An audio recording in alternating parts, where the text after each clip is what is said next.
सोलापूर जिल्ह्यातील अत्यंत चर्चेत असलेल्या गोपाळपूर गटात आज सकाळपासून मतदानाला मोठ्या उत्साहात सुरुवात झाली आहे. या निवडणुकीकडे संपूर्ण जिल्ह्याचं लक्ष लागून राहिलं असून मतदानाची प्रक्रिया पारदर्शक आणि सुरक्षित वातावरणात पार पाडण्यासाठी पोलीस प्रशासनानं कंबर कसली आहे. गोपाळपूर गटातील प्रत्येक मतदान केंद्रावर पोलीस प्रशासनाचा चोख बंदोबस्त तैनात करण्यात आलाय. स्वतः उपविभागीय पोलीस अधिकारी प्रशांत डगळे यांनी आज विविध बूथवर जाऊन जातीनं पेट्रोलिंग केले आणि परिस्थितीचा आढावा घेतला. सध्या सर्वत्र शांततेत आणि सुरळीत मतदान सुरू आहे. कुठेही कायदा व सुव्यवस्थेचं उल्लंघन झालेलं नाही. आम्ही प्रत्येक हालचालीवर बारकाईनं लक्ष ठेवून आहोत. मतदारांना कोणत्याही दबावाशिवाय आणि निर्भयपणे आपले मत मांडता यावं यासाठी पोलीस प्रशासन सतर्क आहे. विशेष म्हणजे केंद्राच्या आवारात कोणालाही मोबाईल घेऊन जाण्यास परवानगी देण्यात आली नाही.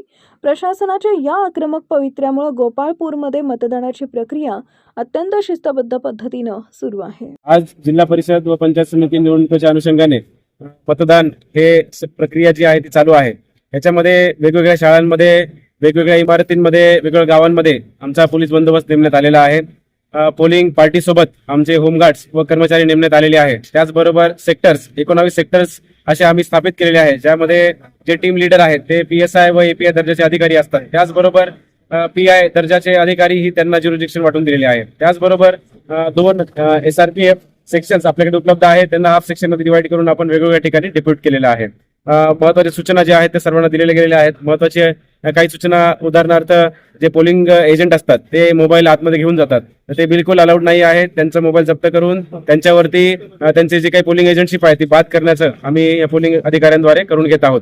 त्याचबरोबर जे मतदार आहेत त्यांनी मोबाईल अलाउड नाहीये याची आम्ही खबरदारी घेत आहोत. त्याचबरोबर 100 मीटरच्या आत जो बंदोबस्त नेमलेला आहे त्यांची जबाबदारी अशी येते की कुठलाही आतमध्ये व्यक्ती मोबाईल घेऊन न येणे व जमावाचा वापर करून कुठलीही अराजकता न पसरवणे यासाठी कार्यरत आहोत. त्याचबरोबर जे कोणी चिठ्ठ्या वाटप करण्याचं काम करत आहे, चिन्ह वाटप करत आहेत, वेगवेगळ्या पक्षाचा बॅनर, फ्लॅग्स वगैरे घेऊन प्रचार करत आहेत, त्यालाही बंदी आहे. त्यांच्यावर आम्ही कारवाई करत आहोत. अशा बंदोबस्तात सुसज्जपणे कशा पद्धतीने चांगल्यातल्या जास्तीत जास्त मतदारांना या मतदानाचा लाभ घेता येईल याच्यासाठी आम्ही प्रयत्न करत आहोत.